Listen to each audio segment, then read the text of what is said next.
सलोनी जी। राधे राधे महाराज जी। राधे राधे महाराज जी, आपके चरणों में कोटि कोटि नमन। महाराज जी, मैं लगभग 1 साल से आपका प्रवचन सुनते आ रही हूँ। लगभग सभी प्रश्नों के उत्तर मिल जाते हैं। मेरा एक प्रश्न है कि नाम जप और पूजा पाठ में कितना अंतर होता है? नाम जप से भगवत प्राप्ति हो जाएगी या पूजा पाठ से? क्योंकि इस शरीर से नियम नहीं हो पाते महाराज जी, उनकी देखो, कृपा मार्गदर्शन करें। पूजा पाठ बाहरी शरीर की क्रिया है और नाम जप अंदर हृदय की गुफा के अंधकार को नष्ट करने वाला तेज है। अगर हम नाम जप नहीं कर रहे, सुमिरन नहीं कर रहे, तो पूजा पाठ करने के बाद भी विश्राम भोगों में ही मिलेगा। कोई भी हो, इसे लिख लो, अपने दिमाग में बैठा लो। यदि नाम जप नहीं चल रहा है तो बाहरी कुछ जो सेवा पूजा की, उतने से मन पर शासन नहीं हो सकता। बाहरी वो सात्विक भाव की पूजा हो गई कुछ क्षण बाद, लेकिन मन विश्राम भोगों में ही मानेगा। तो मन का विश्राम प्रभु के चरणारविंद में हो, सत्य में हो, इसके लिए निरंतर नाम जप करना अत्यंत अनिवार्य है। नहीं तो भोगेश्वर प्रसक्ता नाम तयापहृत चेतसाम व्यवसायत्मिका बुद्धि समाधो न विधीयते। जिसकी बुद्धि में ये बैठा हुआ है कि संसार के भोगों के भोगने में सुख है, संग्रह में सुख है, उसकी परमात्मा प्राप्ति में रुचि ही नहीं होती। फिर कैसे? बाहरी एक केवल थोड़ी सेवा कर ली, थोड़ा एक, फिर इसके बाद उसकी मन स्थिति उसी संसार में होगी। वो सेवा करते भी संसार का चिंतन करेगा, तो वो सेवा नहीं मानी जाती है। सेवा तब मानी जाती है जब सेव्य में आसक्ति हो जाए। जो सेव्य हमारे प्रभु हैं उनमें आसक्ति होकर भाव में डूबा हुआ, फिर वो सेवा माने। तो आसक्ति कहाँ से होती है? ये भजन से होती है। इसलिए नाम जप अत्यंत अनिवार्य है। ये नहीं चलेगा कि हम बाहर थोड़ा आरती पूजा कर दी तो हमारा उससे परम कल्याण हो जाएगा। नहीं, चिंतन। आप गीता उठा के देखो, शास्त्र उठा के देखो, वहां आदेश है।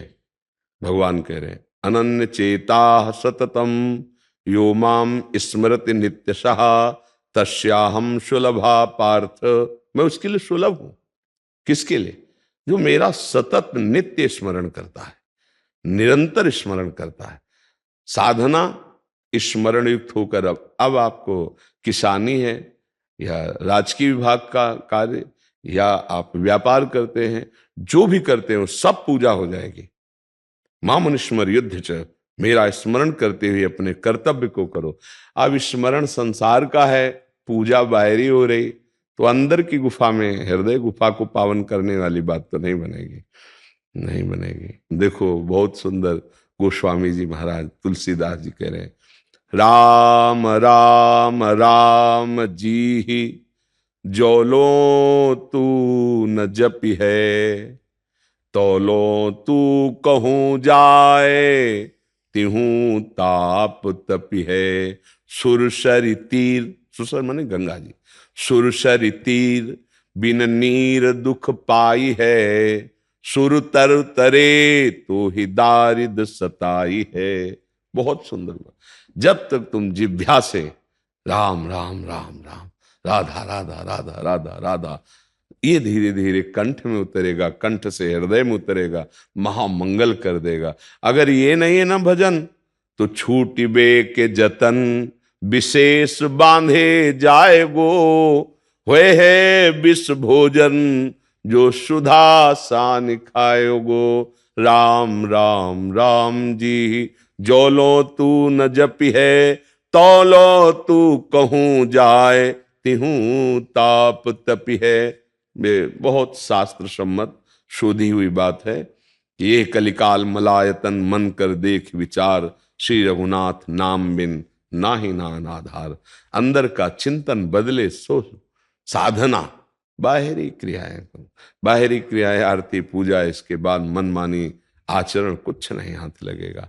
ये भगवान कपिल देव जी माता देहुतीश जी से कहते हैं, पढ़ के देख लेना, जो मेरे अर्चा विग्रह के अच्छे अच्छे पदार्थों से पूजा करता है पर बाहर राग द्वेष और, तो मैं सबके हृदय मंदिर में विराजमान हूं, फिर उसकी पूजा ऐसी हो गई जैसे राख में किया हुआ हवन, बाहर राग द्वेष कर रहा है, वो पूजा, पूजा का तात्पर्य है अंदर का चिंतन सुधरना चाहिए। नाम जप कर रहे हैं, भगवान के आदेश का पालन करते हुए कर्तव्य पालन कर रहे हैं, बड़ा मंगलमय जीवन। आज यही हमारी कमी होती जा रही है। हम बाहरी बातों पर विशेष महत्व देते हैं, आंतरिक गड़बड़ी पर ध्यान नहीं देते हैं। यहाँ की गड़बड़ी सुधर जाए तो बाहर महापुरुषों को देखा गया है, वो अपने कर्म में लगे हुए हैं, उस कर्म को इतना महामहिमाशाली कि आश्चर्य हुआ। बड़े बड़े योगियों को आश्चर्यचकित कर दिया कठोता के पानी ने। महामहिम पूज्य श्री जो रैदास जी महाराज थे, नाम जब चल रहा है, जो कर्म कर रहे हैं ना, वो महान पूजा होती चली जा रही है। नाम जप का बहुत बड़ा चमत्कार देखा गया। यदि नाम जप नहीं, भजन नहीं है, तो बाहरी क्रियाएं, हमें लगता है अगर अंदर से आपका चिंतन ठीक नहीं हुआ तो बाहरी कुछ भी करें उससे कोई फर्क मन पर नहीं पड़ता। मन बहुत बलवान और बहुत चंचल और बहुत हठी स्वभाव का है। अगर उसके वश में हम सदैव बने रहे तो पापाचरण रुकेगा ही नहीं। और मन को वश में किए बिना कोई आध्यात्मिक हो ही नहीं सकता। तो मन को वश में करने के लिए, आध्यात्मिक पावर जागृत करने के लिए प्रभु का नाम है। गुरुदेव ने जो नाम दिया है, मंत्र दिया है, उसका सतत स्मरण, मंत्राकार वृत्ति, नामाकार वृत्ति, तब उसके अंदर वो पावर आता है जिस पावर से वो काम, क्रोध, लोभ, मोह, मद, मत्सर, मृत्यु सब पर विजय प्राप्त करके परमानंद में हो जाता है। पायो परम विश्राम, राम समान प्रभु नाहि कहो, जाकी कृपा लवलेश ते मतिमंद तुलसीदास हो, पायो परम विश्राम। परम विश्राम भगवत स्मरण। सेवा बहुत सुंदर है, पर साथ में नाम जप, नाम जप करते हुए, पद गुनगुनाते हुए हम ठाकुर सेवा करें। मन को चांस न दें, नहीं तो बाहरी सेवा करेगा और फिर भागता रहेगा विषयों में, उससे कोई लाभ नहीं मिलेगा। लाभ मिलता है आंतरिक चिंतन। तुम्हारा चिंतन कहाँ था, तभी लाभ मिलेगा। इसलिए बहुत सावधान। बाहरी सेवा के बहाने मन अपनी मनमानी करता रहे तो फिर साधना नहीं बनेगी। इतना आप समझ लो, नाम एक है और सब साधन शून्य है। एक लगा के शून्य रखो तो 10 गुना एक जीरो का पावर बढ़ता चला जाएगा, और एक हटा के शून्य रखो तो शून्य शून्य ही रहेगा। अंदर से नाम चल रहा है, अंक लग गया।